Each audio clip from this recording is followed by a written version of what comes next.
Bonjour à tous, bienvenue dans une nouvelle vidéo. Aujourd'hui, je vais vous parler de la saison 2 rechargée qui est sortie hier soir et qui a introduit pas mal de changements dans la méta. Donc le but de la vidéo, c'est tout simplement de regarder les nerfs et les buffs qui sont importants pour la méta. Et ensuite, on regardera tout simplement les meilleurs loadouts pour la saison 2 rechargée. Donc on n'a pas encore la méta exacte, c'est encore en train de se former, mais je vais vous donner quand même 6 ou 7 loadouts que vous pouvez utiliser qui sont 100% utilisables et 100% super forts dans Warzone. Alors c'est parti.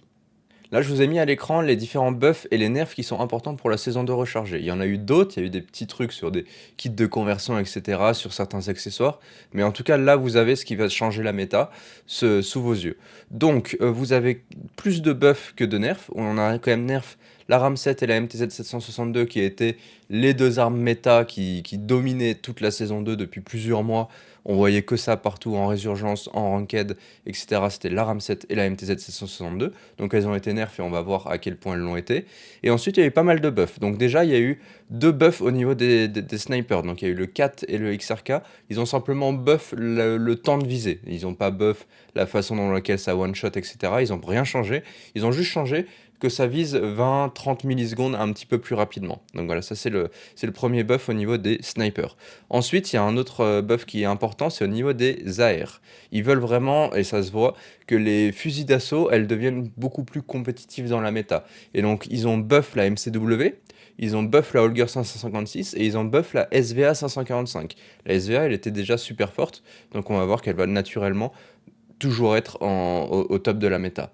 Ensuite, ils ont buff un petit peu les canons de la RAM 9. Donc la RAM 9, c'était une arme qui était déjà absolute méta avant, au même titre que la HRM. J'ai déjà fait des vidéos là-dessus. Et la RAM 9, ils ont buff les différents canons. Et enfin, le meilleur pour la fin, pour moi, c'est la Bruen MK9. La Bruen, elle était déjà super forte avant. Elle était selon moi la meilleure LMG. J'ai fait une vidéo il y a quelques jours, vous pouvez aller la voir. Elle était déjà super bien placée. Elle avait un problème, c'était la mobilité. Et ils ont justement buff cette mobilité. Donc du coup, pour moi, on va vraiment se retrouver avec une méta absolue qui sera la Bruen MK9, que ce soit en résurgence ou en Urzikstan.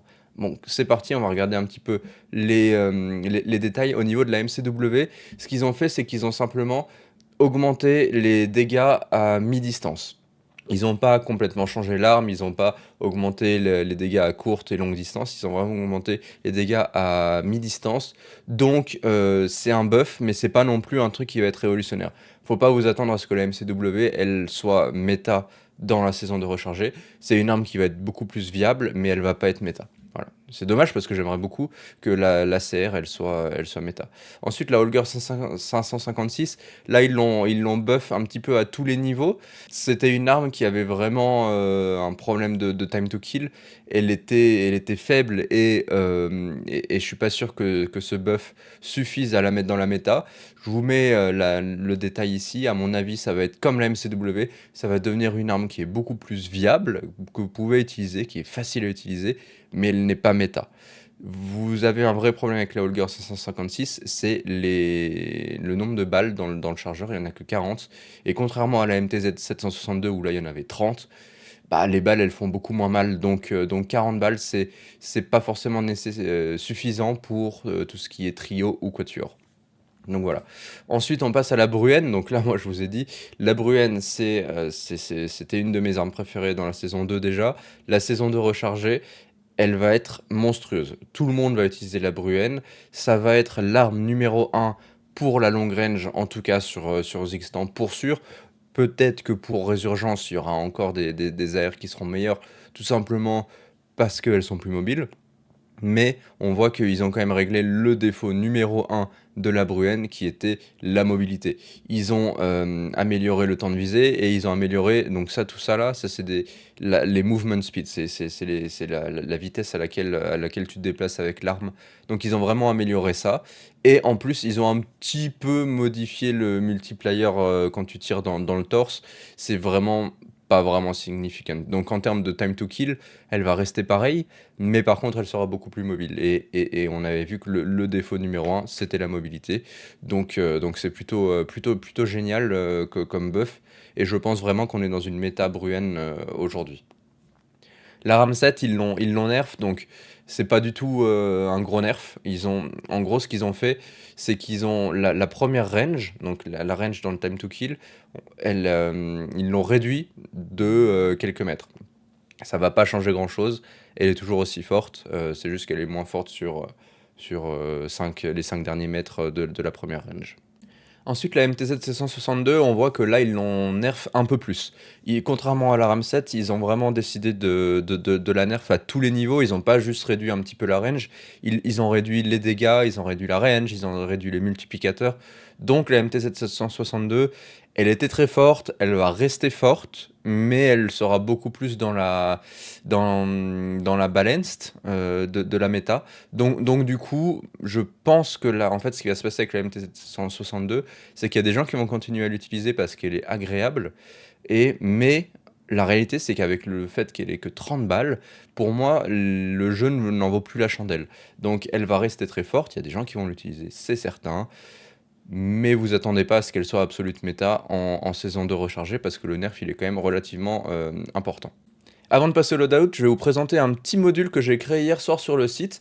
Le but, c'est tout simplement que vous arrivez sur la homepage, vous voyez instantanément quelles armes il faut jouer, quelles armes sont méta. Donc vous avez la Warzone méta, vous avez la long range, la close range et la sniper support, donc les armes à utiliser avec un sniper.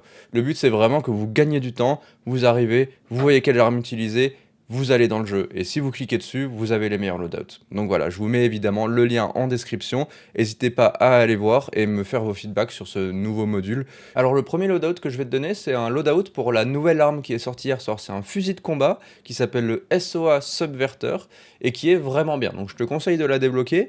Je sais pas si c'est la méta absolue, je pense pas qu'elle soit meilleure que la Bruen, je pense pas qu'elle soit meilleure peut-être même que la RAM 7, mais franchement, c'est une arme qui est hyper agréable, qui a peu de recul, qui fait mal. Voilà, donc c'est vraiment une arme qui est sympa, ça rajoute une option dans la liste des armes qui sont utilisables, donc je te conseille vraiment de la débloquer. Pour la débloquer, il faut simplement que tu ailles dans les challenges, donc tu vas là, tu vas dans les défis hebdomadaires, et ensuite, en semaine 5, tu vois que c'est là que tu as les défis pour la SOS Subverter. Tu peux la faire en multi, donc tu as différents challenges à faire, en zombie ou en battle royale. Moi j'ai fait un mix, ce qui est important c'est d'en faire 5 de ces 3 onglets. J'ai fait un mix entre un peu de multi et un peu de battle royale parce que c'était du fortune skip. Donc du coup j'ai fait les défis en fortune skip. Donc pour revenir au niveau du loadout, ce qu'il faut, donc on va regarder la façon dont ça se comporte. Tu vois, ça se comporte vraiment comme une AR, hein. Ce qui est bien, c'est qu'il y a 50 balles. Par contre, il y a un défaut, c'est c'est- c'est le recul qui est franchement pas si compliqué que ça à contrôler parce que ça reste relativement vertical, mais il est en S. Tu vois, genre là, ça fait vraiment ça fait un S, et donc du coup, ça peut être un petit peu perturbant quand tu joues, surtout à longue distance. Voilà, donc on a vraiment une courbe en S.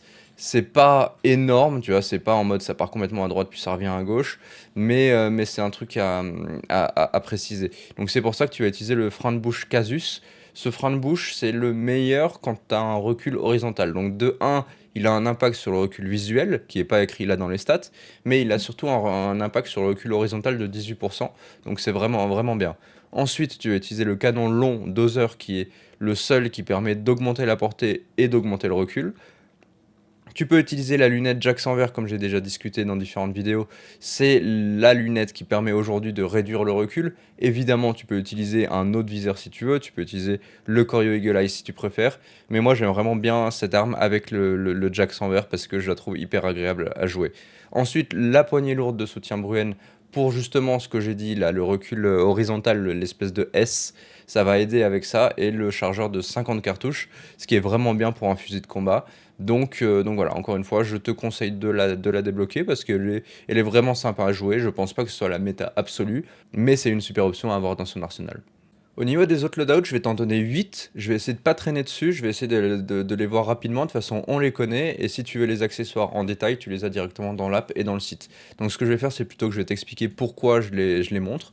La MTZ 556, c'est une arme qui a pas été touchée dans cet update. Elle était déjà très forte. J'en ai déjà parlé dans des vidéos. Franchement, elle est hyper agréable, surtout en résurgence.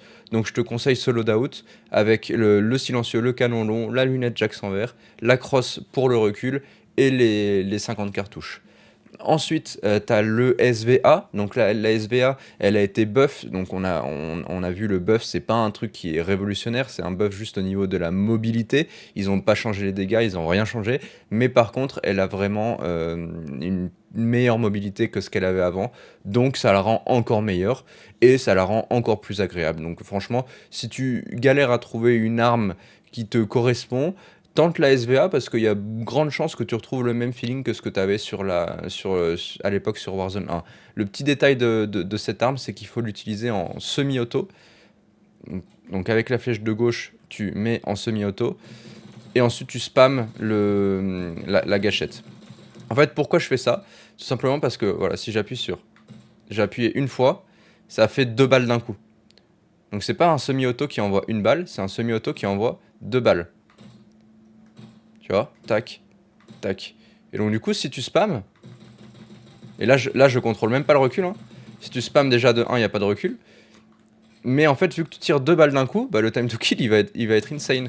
Et la raison pour laquelle ça fait ça, c'est tout simplement que c'est une arme où il y a les 2 premières balles du chargeur qui partent en même temps, et ensuite c'est une arme normale où tu as toutes les balles qui partent les unes après les autres. Donc si tu mets en semi-auto, et bah tout simplement tu vas tirer 2 balles par 2 balles par 2 balles par 2 balles, et donc ton time to kill il va être super bon. Donc c'est pour ça que la SVA elle a vraiment du succès aujourd'hui, elle est vraiment forte, et je la conseille.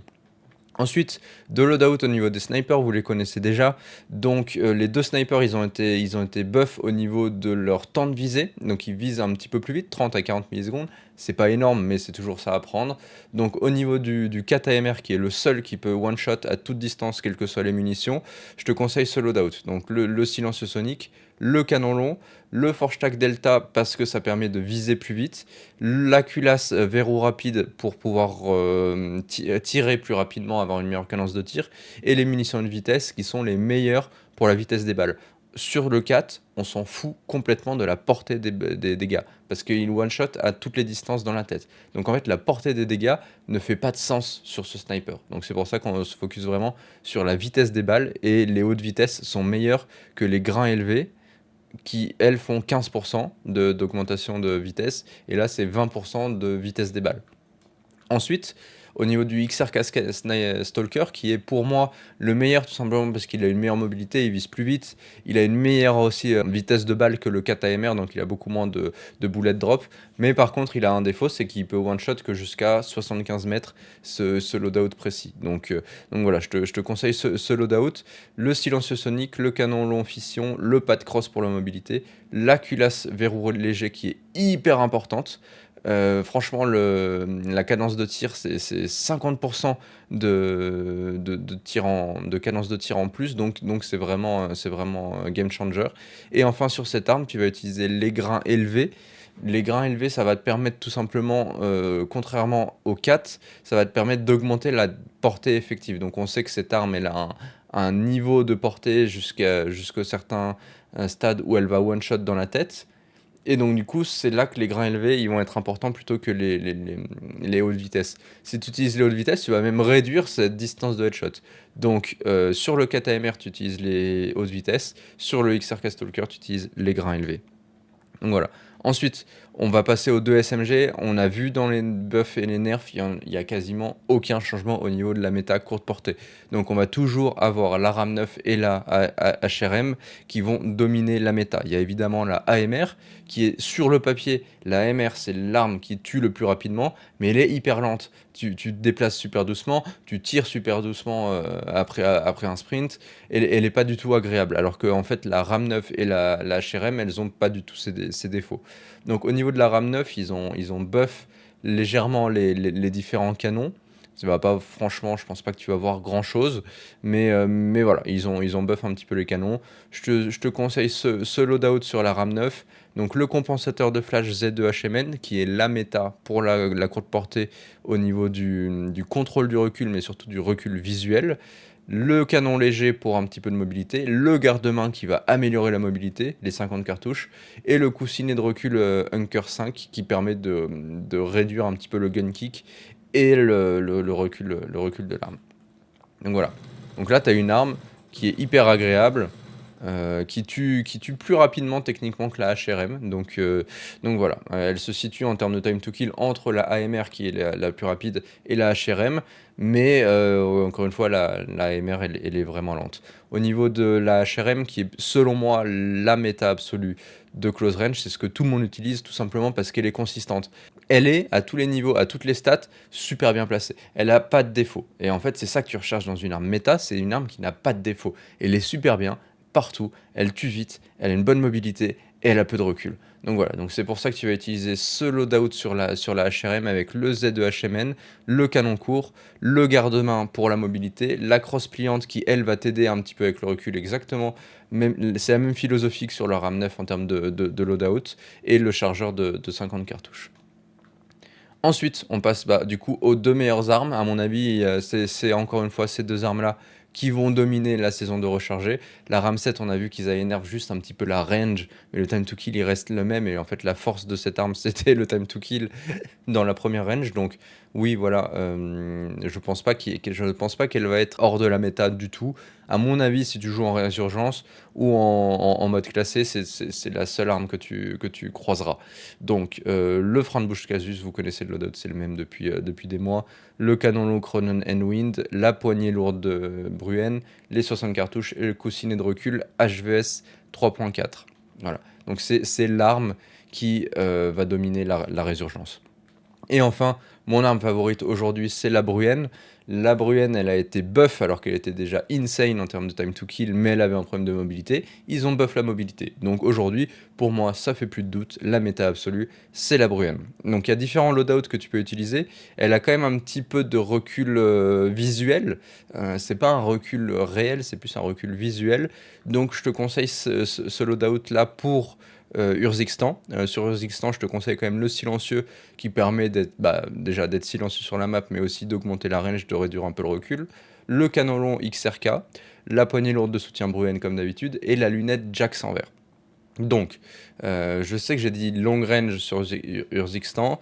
J'ai mis un x1 tout simplement parce qu'en fait, ce x1 il permet de réduire le recul visuel. Tu vois, elle bouge pas.